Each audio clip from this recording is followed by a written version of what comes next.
And all of a sudden they come in. Woo! Guess who I get to wrestle? Today we're going to go back years and years and years. And I'm going to talk about up to that time, it was my greatest, that's right, the greatest wrestling weekend I'd ever had in my life. Because I was a greenhorn. I really wasn't that good. I wasn't smart, really smart to the wrestling business, but I loved pro wrestling. And that's all I wanted to do. As back home, I had my pictures of Dick the Bruiser on my wall. Uh, when I went to college at University of Indianapolis, I had my pictures of Dick the Bruiser on my desk there. But anyway, went off to Union City, Indiana, and was a school teacher. I was a school teacher and a football coach. But I left there after a year. I realized that wasn't for me. And I was working at the legendary Hoffmeister's Gym in Indianapolis, Indiana, where held Harold Damian Poole used to train there, and he got second place in the Mr. Olympia 2 times. He was from Shortridge High School. He was a Mr. America, Mr. Universe, you name it. So I'm working at Hoffmeister's Gym, and when Jimmy Valiant comes to town, him and Johnny, all the wrestlers, they come in, they train at Hoffmeister's Gym. So I'm going to go making this trip. Dick the Bruiser helped line it up for me. So the first night in, and I'm a greenhorn, I'm taking my buddy Steve Cooper with me. Now I met Steve Cooper in Indianapolis. Now I'm working this big loop for Bruiser. So the first night, me and Steve Cooper, we get my old Pinto, and we're driving to Danville, Illinois. That's right. We're driving to Danville, Illinois with Dick the Bruiser's WWA on the show that night. The great Spike Huber, he was working there. He was married to Bruiser's daughter, Steve Regal. He was working there. Steve Regal was married to Wilbur Snyder's daughter. I guess they didn't have any more daughters, and I couldn't marry. So I didn't have any daughters to marry. So I'm just in there. So I remember as Sam Menaker would say, the popular Paul Christie. The popular Paul Christie, he was right there in Danville that night. And of course, Foxy Oxy was there. Handsome Johnny Starr, the manager, was there. And then the Valiant brothers were there. So me and Steve Cooper, we make the trip to Danville, Illinois. We survived that show, and we were feeling happy because we survived. Then all of a sudden, we got to go to drive to Kansas City, Kansas from there. So that was an all night drive, and and of course I was driving, and I wasn't used to being a bus driver, a school bus driver, driving a long way. So I was getting tired and everything. But we made it to Kansas City. So the next morning at the Kansas City studio, I can't remember, it was 9, 10 in the morning. We had to be there for the Kansas City TV. I worked with this guy named Bruiser Bob Sweetan. Bruiser Bob Sweetan beat the holy shit out of me. I didn't really know how to defend myself. If I can't throw good chops and good working punches, I wasn't going to hurt you. And this guy sensed that, and I have never ever been kicked as hard in the chest as Bruiser Bob Sweetan beat the shit out of me. He beat the shit out of me. I was humbled. I couldn't get any humbler to begin with. Steve got the hell beat out of him too. We ate, drank, tried to be merry because we had another TV to go to. We had to go back up north, and we had to go to St. Joe TV where they're going to do some more TV tapings. So I got a chance to get the shit beat out of me again. So I got the shit beat out of me Friday. Here it is Saturday morning. I get the shit beat out of me. And me and Coop hop right back in the old Pinto, drive to St. Joe, Missouri, where Harley Race is running the TV there for Bob Geigel, the president of the AWA. So Rufus R. Jones is there. Bulldog Bob Brown's there. So I get the Bulldog. And the Bulldog's been around for a long time. He senses I'm green. He also senses I'm scared and not worth a shit. Bulldog took it easy on me, but I survived it. Steve Cooper, he survived his match there. So we made two of them. I thank the Bulldog profusely. That's why I was always nice to the Bulldog. And we'd traveled together when we was in Kansas City in 1986. We traveled a lot when we were in the Maritimes together. And then the Bulldog was working for Stu Hart as an agent when I was there in 1988. So me and the Bulldog go way back. I like working with the Bulldog. He took care of me that night. He could have beat the holy snot out of me, and I wouldn't have known what to do. So far we wrestled a Friday in Danville. We worked a Saturday morning in the Kansas City TV in Kansas, and then we went to St. Joe, Missouri that night. Worked again. So we've had 3 matches in 2 days. So we're not feeling too hot. And then we got to wake up the next day, Sunday morning.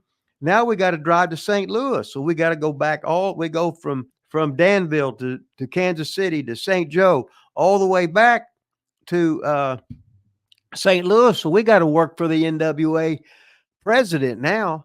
And I remember the first time I see Sam Muchnick, he was outside the arena, and I said, "Hey, where's the dressing rooms?" And there was the legendary Sam Muchnick right there, and he's telling me how to get to the dressing room, and everything. And then he also said, "You beat the hell out of him tonight." So well, I made up the hell out of him. He just said, "You beat them guys up." So I said, "Okay, Sam." I said, "Oh my God." I said, "Coop, you know who that was?" He goes, "That was Sam Muchnick." I said, "Yeah, that was Sam Muchnick." So we were like little kids in the candy store. So we got to go in and I got to have 2 matches. So I'm working 2 matches. That's right. 2 big matches at the Chase Hotel. The Chase Hotel, it could seat about 1,000 people, but it was like a dining center. There'd be roast beef, having champagne, and they have a wrestling ring in the middle of the thing. I'd never seen nothing like it then or since then.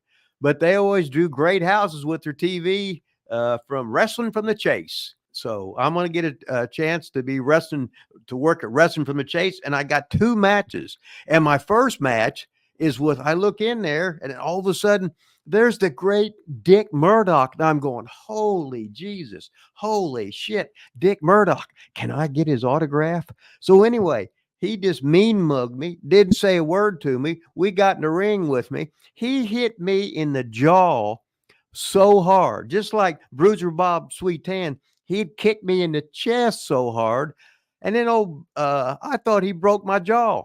So years later, I'm seeing we're in WCW. I said, Dickie, I remember when we wrestled at the Chase Hotel, and you hit me so hard with that big right hand of yours, my jaw was sore for weeks.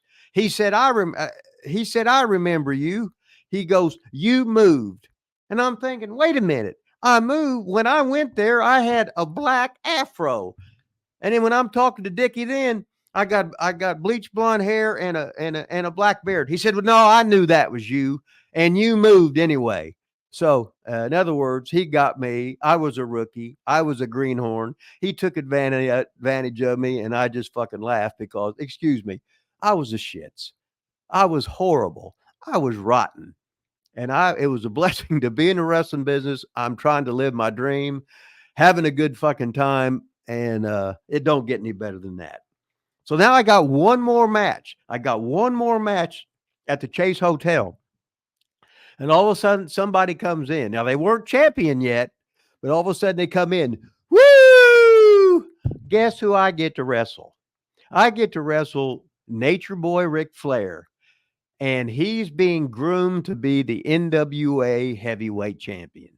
This guy is great. He is older than me. He's got as Randy Savage would say, the $1 million robe. He was impeccably dressed. He had the greatest blonde hair there was. He was a strutting and was confident as hell. And I get in the ring with him. And me, what did he do? He beat the shit out of me because I was rotten. He's giving me office. He's giving me he's trying to help me out to do some stuff. But I'm sitting there going, oh my God, I'm in a ring with Ric Flair. Oh, oh my God, I was in a ring with Dick Murdoch. I was just like a little kid playing baseball with Mickey Mantle or Pete Rose or whatever, playing basketball with Dr. J, or playing football with Bart Starr. That's STA 2 R's. Anyway, I'm having the greatest weekend of my life. So Flair does quick work with me with his figure 4 leg lock.